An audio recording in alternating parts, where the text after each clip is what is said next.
और अब बात उत्तर प्रदेश की। उत्तर प्रदेश देश में आबादी के नजरिए से सबसे बड़ा राज्य तो है ही, साथ ही राजनीतिक तौर पर भी सबसे अहम राज्य है। ऐसे में आने वाले महीनों में यहां होने वाले विधानसभा चुनाव को देखते हुए राज्य में राजनीतिक हलचल का दौर शुरू हो गया है। चुनावी हलचल तेज होते ही जिन्ना, मुसलमान और लादेन की एंट्री हो गई है।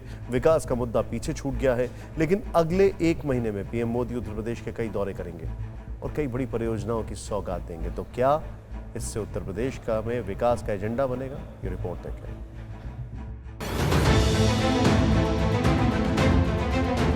सरदार पटेल जी,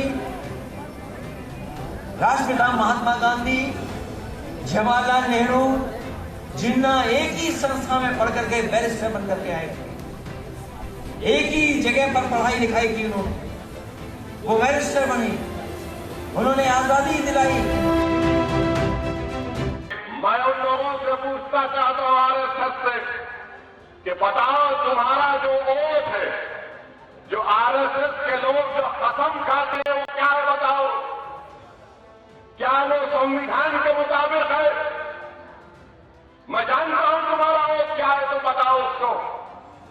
तुम इस मुल्क को एक हिंदू राष्ट्र बनाना चाहते हैं। जिन्ना को अपना आदर्श बना दिया, कल ओसामा बिन लादेन को बना सकते हैं। मुस्लिम वोट कैसे उनके हाथ में आए, केवल और केवल उनके दिमाग में यही रहता है। यूपी में चुनावी सरगर्मी अभी शुरू ही हुई है कि कभी जिन्ना की गूंज है तो कहीं हिंदू मुसलमान तो कहीं लादेन। अभी चुनाव की तारीखों का ऐलान नहीं हुआ, अभी उम्मीदवारों के नाम तय नहीं हुए, लेकिन रणभूमि में योद्धा उतर गए हैं और कुछ योद्धा तो उन्हीं पुराने हथियारों से यूपी की जंग जीतने की तैयारी में हैं। तुम इस मुल्क को एक मजहब का मुल्क बनाना चाहते हो और आज आरएसएस के लोग जाकर इस तरह की बातें आवाम के दरमियान में करती हैं। बताओ, आरएसएस वालों के पास सच नहीं है कि गोलवालकर ने नहीं कहा था कि हमारा जो तिरंगा है वो 3 रंग का वजूद है? क्या नहीं कहा था अपनी ऑर्गेनाइजर मैगजीन में? क्या आरएसएस ने नहीं कहा था कि अम्बेडकर के बना हुए संविधान को नहीं मानते, मनुस्मृति को मानते हैं? पिछले 2 महीने से यूपी की राजनीति में सियासत की ये धारा बह रही है, लेकिन क्या दिसंबर में पीएम मोदी के ताबड़तोड़ उत्तर प्रदेश दौरे से विकास एजेंडा बनेगा? क्या उत्तर प्रदेश को मिलने वाली मेगा परियोजनाओं की सौगात से विकास की धारा बहेगी? क्या जिन्ना, मुसलमान, लादेन जैसे शब्दों की जगह विकास की चर्चा होगी? क्योंकि उत्तर प्रदेश के लिए दिसंबर ऐतिहासिक महीना साबित होने जा रहा है। इस महीने प्रदेश की जनता को पीएम मोदी की तरफ से कई मेगा परियोजनाओं की सौगात मिलेगी। 5 दिसंबर को प्रधानमंत्री मोदी प्रयागराज आ सकते हैं। इस कार्यक्रम में प्रदेश के 75 जिलों से 2.5 लाख महिलाएं भी आएंगी। प्रधानमंत्री इन महिलाओं का सम्मान करेंगे। 7 दिसंबर को प्रधानमंत्री गोरखपुर दौरे पर 450 बेड वाले एम्स के साथ ही खाद फैक्ट्री का भी उद्घाटन करेंगे। 13 और 14 दिसंबर को प्रधानमंत्री वाराणसी दौरे पर 1400 करोड़ की परियोजनाएं काशी वासियों को सौंपेंगे। इसमें 54,000 वर्ग मीटर में तैयार हुआ ऐतिहासिक काशी विश्वनाथ कॉरिडोर भी होगा। इससे पहले भी पीएम मोदी ने एक्सप्रेसवे समेत कई बड़ी सौगातें पूर्वांचल को दी हैं। वैसे विकास की इस राजनीति के सियासी मायने भी हैं, वो भी तब जब कुछ महीनों बाद ही प्रदेश में विधानसभा चुनाव हैं। कहा भी जाता है कि पूर्वांचल ने जिसका भी साथ दिया, उसी पार्टी ने उत्तर प्रदेश में सत्ता का सुख भोगा। पूर्वांचल में कुल 26 जिले हैं और यहाँ विधानसभा की 156 सीटें हैं।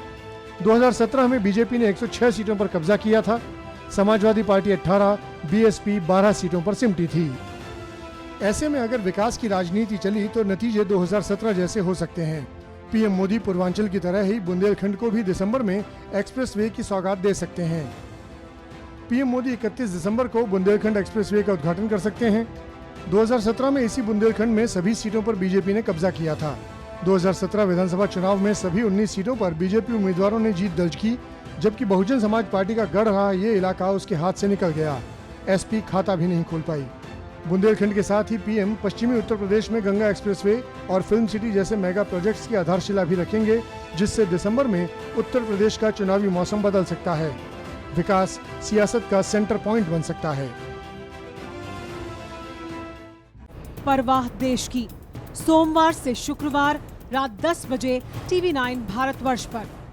देश बनता है अपने नागरिकों से, ऐसे नागरिक जो अधिकार के साथ कर्तव्य पर भी ध्यान दें, जो सच्चाई का आदर करें लेकिन असत्य से लड़ना भी सीखें, जो सिर्फ जानकार न बने बल्कि जागरूक भी रहें। इस काम में TV9 डिजिटल है आपका मददगार लगातार, ताकि आप भीड़ का हिस्सा न बने बल्कि राह दिखाएं भीड़ को।